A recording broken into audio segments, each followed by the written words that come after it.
ইতোপূর্বে March for Gaza আপনারা দেখেছেন। শনিবারে আরো একটা হতে যাচ্ছে ইনশাআল্লাহ।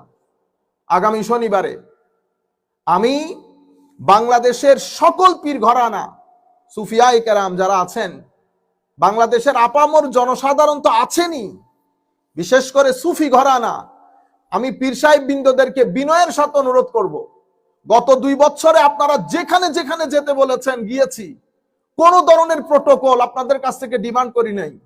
একটা টেলিফোনের কারণে আপনারা আমাদের সাথে প্রোগ্রামের আগে পরে কখনো দেখাও হয় নাই, শুধু টেলিফোন করে বলেছেন হুজুর অমুক তারিখ প্রোগ্রাম আসতে হবে, ছুটে গেছি।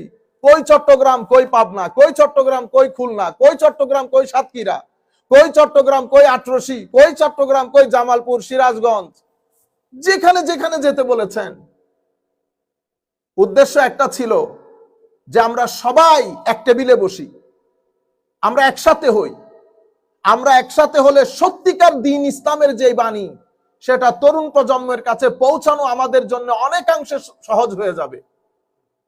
এই আশা ভরসা নিয়ে গত 2 বছর দিন রাত হিসাব করলে প্রত্যেক দিন আমরা 2.5 থেকে 300 মাইল সফর করেছি, every day without any break, শুধু আপনাদের জন্য, কোনো ডিমান্ড ছাড়া।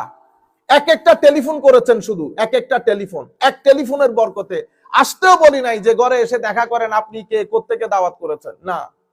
শুধু একটা আশা ছিল যে আমরা সবাই একসাথে হই। আল্লাহ পাকের মেহেরবানি সেই সুযোগ এসেছে।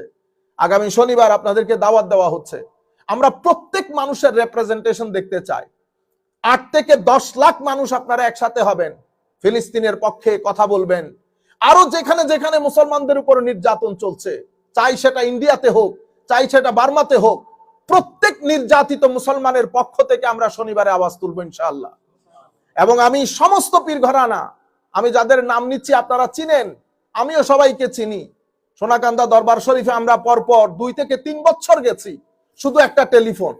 সুতরাং আমি সেই দরবারের সমস্ত মুরিদিনদেরকে, যারা আমাদেরকে বেহদ মহব্বত করেন, আমরা বাংলাদেশের আটরশি দরবার হোক, অথবা আমাদের জামালপুরের দরবার হোক, এনায়েতপুর দরবার শরীফ হোক, খুলনা দরবার শরীফ হোক, সাতুরা দরবার হোক, এবং ফান্দাউক দরবার হোক, আর আমাদের সিলেটের ফুলতলি দরবার শরীফ থেকে শুরু করে আমরা সকল পীরানে কেরাম এবং তাদের অনুসারী বৃন্দের প্রতি বিনয়ের সাথে অনুরোধ করছি, আগামী শনিবার আপনারা 10 লাখ মানুষ মিনিমাম নারায়ে তাকবীর, নারায়ে রিসালাতের স্লোগান, সাথে ইয়া নবী সালাম আলাইকা, আমরা কিয়াম মিলাত একসাথে করব সেদিন।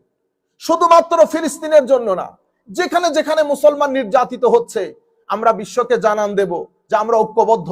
মুসলমানদের উপরে নির্যাতন বন্ধ করা হোক, মানবতার উপরে নির্যাতন বন্ধ করা হোক, এটা আমাদের বিনয়ের সাথে আপনাদের প্রতি আহ্বান, নাম্বার 1।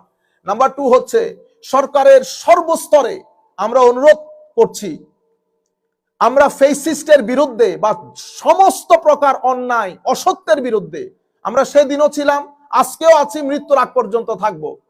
আমাদের মধ্যে 2-4 জনের ব্যাপারে আপনাদের কি অভিমত, কি মতামত, সেটা থাকতেই পারে, রিজার্ভেশন, কিন্তু আমরা আপনাদেরকে ক্লিয়ার কাট বলছি, আমাদের পেছনে লাখো তরুণের এই উচ্ছ্বাসকে, তরুণের এই মহব্বতকে আশা করি আপনারা শ্রদ্ধা করবেন, সম্মান জানাবেন। এবং আপনাদের প্রতি বিনয়ের সাথে অনুরোধ করছি, এখানে প্রপাগান্ডা হচ্ছে, কে কি কারণে প্রপাগান্ডা করছে সেটা আমরাও জানি, আপনারাও জানেন।